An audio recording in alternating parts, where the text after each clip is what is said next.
Nomination వేయడానికి నవీన్ యాదవ్ పోతుంటే 1,00,000 మంది పైగా జనాలు వచ్చినట్టుగా అంటే ఇట్లా మనకు క్లియర్‌గా కనిపించింది. సో, గెలిచేది కాంగ్రెసే, నవీన్ యాదవే ఇక్కడ గెలిచేది. అంత ప్రజా ఆదరణ ఉందంటూ కూడా ఆ నామినేషన్‌లో వాళ్ళు ప్రూవ్ చేసుకున్నారు. దీన్ని ఎట్లా చూస్తారు? చూడండి ఒక్కటి మీటింగ్లోకి వచ్చే ప్రజలు పైసలు పెట్టి తీసుకొచ్చి రౌడీ ఇప్పుడు జూబ్లీస్ ఓటర్స్ అయితే కాదు కదా వాళ్ళు డబ్బులు పెట్టి 100% అండి. ఇప్పుడు డబ్బులు పెట్టి ఇప్పుడు మా దగ్గర ఉన్న రౌడీలు కూడా ఇక్కడ వచ్చారు. మా మల్కాజ్గిరిలో ఉన్న రౌడీలు కూడా ఇక్కడ వచ్చి వాళ్ళు ప్రచారం చేసారు.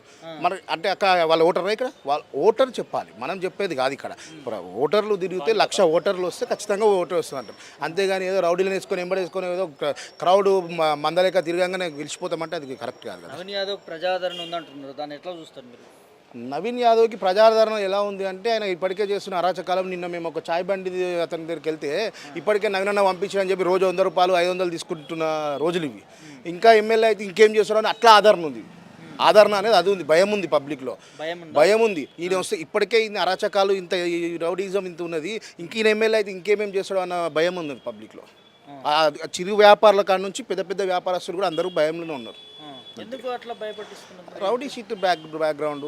సో ఆయన అలా ఉన్నది కాబట్టి వాళ్ళు ఇప్పటికే వాళ్ళు చేస్తున్న అరాచకాలు వసూళ్ళు భయపట్టించి దానికి ఇంకా ఇంకా ఇంకా అధికారం వస్తే ఇంకేం చేస్తారు. అధికారం లేనప్పుడే ఇట్లా ఉంది, ఇంకా అధికారం ఎమ్మెల్యే అయినాక ఇంకేం చేస్తారు అన్న భయంలో ఉన్నారు పబ్లిక్ అంతా.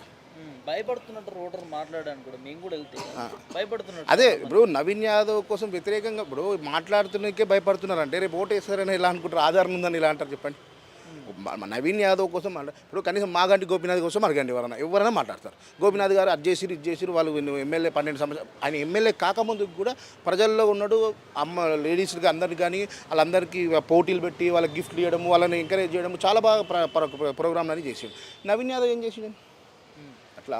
కాకపోతే డబ్బులు ఉన్నాయి, అధికారం ఉంది, కొంచెం అది చూపిస్తున్నారు అంతే తప్ప ఓట్లు పోయారు కదా. అవి డబ్బులు అధికారం చూసి ఓటర్ అయితే భయపడతారు. ఇప్పుడు మాట్లాడడానికి భయపడతారేమో. పోలింగ్ బూత్లోకి వెళ్ళినాక ఎవరు భయపడరు, ఎవరికి వేయాలో వాళ్ళకే ఇస్తారు. వాళ్ళు డిసైడ్ అయ్యి ఉన్నారు ఆల్రెడీ పబ్లిక్ అంతా. అంతేనా? అంతే. ఎంత మెజారిటీ రాబోతుంది మరి మీ అంచనా ప్రకారం? మా అంచనా ప్రకారం అయితే ఖచ్చితంగా 50 నుంచి 60 వేల మెజారిటీ వస్తుందని నా పర్సనల్గా అభిప్రాయం, అది వస్తుందనే ఆలోచనలు ఉన్నాం.